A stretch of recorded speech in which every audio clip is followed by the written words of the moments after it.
Have you ever wondered why we get angry at the people we love the most? Why our patience runs thin with those who mean everything to us? Why a single word from someone we care about can ignite emotions we didn't even know we had? It's strange, isn't it? We can smile at strangers, stay calm with acquaintances, even tolerate people we don't like. But one small misunderstanding with the person we love, and suddenly, it feels like the world is falling apart. So, why does that happen? Why do we hurt the very people we never want to lose? The truth is, we get angry with the people we love because they're the ones we feel safest with. When we love someone deeply, we let our guard down. We stop hiding behind masks, and we allow ourselves to be seen completely. That kind of vulnerability is powerful, but it's also dangerous, because love gives people the power to hurt us, not always intentionally, but because their actions mean so much more. When a stranger offends you, it's easy to brush it off. But when someone you love says something careless, it cuts deep. So sometimes anger is just the surface emotion, the visible wave. But underneath, there's pain, disappointment, or fear of being misunderstood. Anger often grows from expectation. The closer someone is to us, the higher those expectations become. We expect them to know us, to read our moods, understand our silences, and never say the wrong thing. We expect love to mean mind reading. But the truth is, even the people who love us the most can't always understand what we need. And when they don't, we feel unseen, unheard, unimportant. That gap between what we expect and what we receive is where anger lives. Sometimes it's not even the situation that hurts, but the thought, how could you, of all people, not understand me? We don't get this angry at strangers because we don't expect anything from them. But with the people we love, our partners, family, close friends, we expect everything. And when they fail, it feels personal, even when it's not. Love isn't logical, it's emotional. And emotions aren't calm, they're chaotic. When we care deeply about someone, our brain reacts differently. The same part that handles joy, connection, and affection is also tied to fear, jealousy, and anger. That's why love can make you feel both safe and scared, calm and chaotic.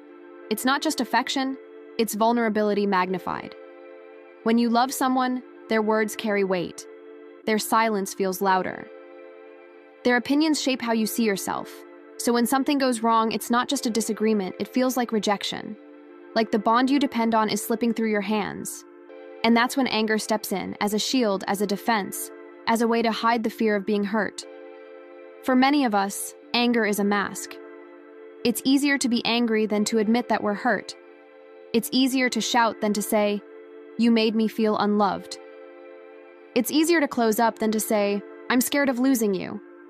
Anger gives us a sense of control. When we're angry, we feel powerful, even if it's just for a moment.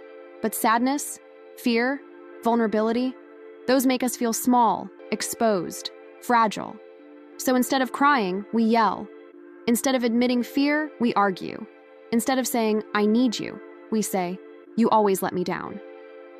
Anger protects the softer emotions hiding underneath, the ones we've been taught to bury, the ones we fear others might not understand. Sometimes the people we love trigger something deeper, not just emotions about them, but emotions about ourselves. They hold up a mirror to the parts of us we don't like seeing. Maybe their actions remind us of an old wound. Maybe their behavior reflects something we dislike in ourselves. When we get angry, it's not always because of what they did, but because of what their actions revealed about us. That's why relationships can be so emotional. Love isn't just about another person, it's also about self-discovery, and sometimes self-confrontation. Many of our angry moments happen because we don't express what we really feel. Instead of saying, "That hurt me," we say, "You always do this." Instead of saying, "I felt ignored," we say, "You don't care about me." We confuse honesty with blame. And over time, those little unspoken feelings pile up until one small thing, a tone, a word, a look, triggers all of it. It's rarely about that single moment. It's about all the tiny moments we never talked about. That's why people say, you don't fight about the dishes, you fight about everything the dishes represent. It's never really about the dishes. It's about feeling unseen, unappreciated, unheard. Sometimes we get angry not because we want to push people away, but because we're terrified of losing them.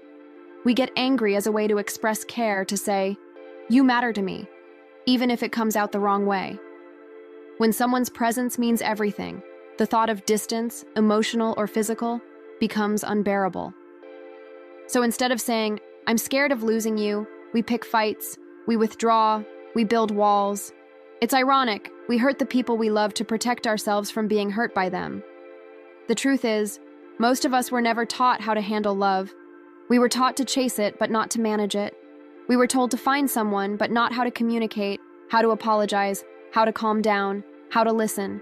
So when real love comes, messy, emotional, imperfect, we react with whatever tools we have. And sometimes, those tools are broken. Anger, silence, withdrawal, they're all learned behaviors, coping mechanisms we picked up along the way. But love gives us a chance to unlearn them, to grow, to soften, to choose understanding over reaction. If you've ever found yourself getting angry at someone you love, don't rush to judge yourself. You're not broken. You're human. But awareness is everything. The next time you feel anger rising, pause and ask yourself, what am I really feeling underneath this? It might be sadness. It might be fear. It might be the longing to feel heard or understood. Once you name it, it loses its power. Then, instead of reacting, try expressing it. I felt hurt when... I felt scared because I just needed you to understand. It's not easy. Vulnerability never is. But it's how love learns to breathe again after anger. The people you love will sometimes hurt you, and you'll hurt them too. It's part of being human. It's part of loving deeply. But what matters is what comes next. Whether you let anger build walls or use it as a doorway to understanding. Because anger doesn't mean the love is gone. It means the love still matters. So take a breath. Apologize when you can. Listen more than you speak. And remember, the goal of love isn't to avoid conflict. It's to find peace through it.